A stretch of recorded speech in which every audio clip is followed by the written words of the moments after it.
Hey everybody, Andy Kennedy, Inner Self Lightworks, coming to you today from Merlin's Kitchen. One of our new series is Merlin Speaks, and one of the things that I'll be talking about in this series are herbs and the power of herbs and plants in general and how plants are so very healing.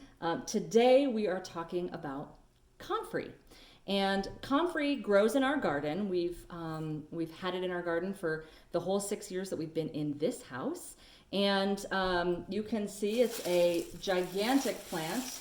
These are the leaves of this plant. So it grows really tall, and it's really a beautiful plant. And the plant itself, the leaves are really, really, really long. It's really rich in nutrients. And it's itchy, which is why I have my gloves, because I'm going to put that in this jar here, but I wanted to show you several stages today. It grows beautiful purple bellflowers, and the Native Americans called comfrey knitbone. It was good for a poultice, so they used it as a poultice, which is a wrap. You put the herbs and steep those herbs and put it in a wrap around the bone that may have been broken or bruised. So comfrey is, like I said, very nutrient dense. It's also a great soil fixer.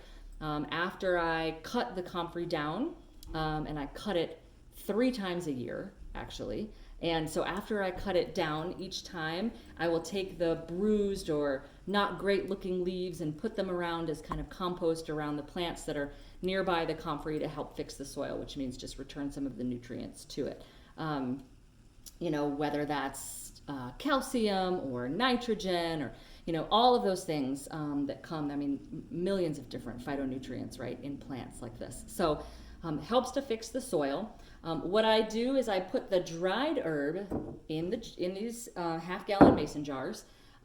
This is what it looks like once it's full with olive oil. So then I steep this. I like to do it. Today is actually the full moon, so I like to do it around the moon. It helps to provide extra energy for the magic potion that we're doing. And so I steep it. I'll steep it for 2 months.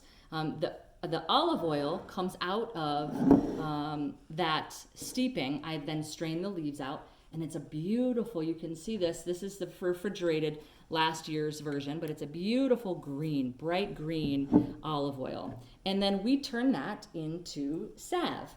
And so I make a green cream salve, and you can see in there what it looks like. It's beautiful, smells beautiful, and it's good for burns and cuts and scrapes and bruises and all sorts of surface and topical things. Comfrey is a plant you don't want to ingest. It's not great for the liver. It definitely is hard for the body to flush out. And Stella Blue is checking out the olive oil here, sniffing the olive oil. She's our little Siberian forest kitty. So it's good for all things, like I said. And the salve has the olive oil that has been steeped in the comfrey. It has beeswax that we harvest here locally. Friends of ours, I should say, harvest here locally from their bees.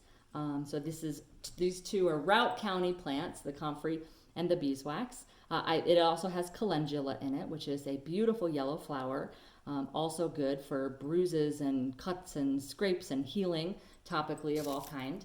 And then I put essential oil in there and vitamin E oil, lavender, rosemary, lemongrass. So it smells really good, and it's good for all things. So I just wanted to come to you today to talk to you a little bit about comfrey and the magic of this beautiful, beautiful plant, and how much I love this plant. We've been growing these plants. It's a perennial, so we grow them outside year-round, and it's hard to keep her out of this olive oil. Stay out of there, Stella Blue. So we grow it and we harvest it. It's so prolific, we can actually harvest it twice a year. And so that creates a lot of content for us to then soak in the olive oil and make our salve out of. So there she is. If I moved it over, you'd maybe see her. No, you can't lick that. So all of our little helpers in the kitchen, our fairies, our fur babies, our spirit guides are all here with us. No more. No, none of that. Thanks for watching, guys. Have a great day.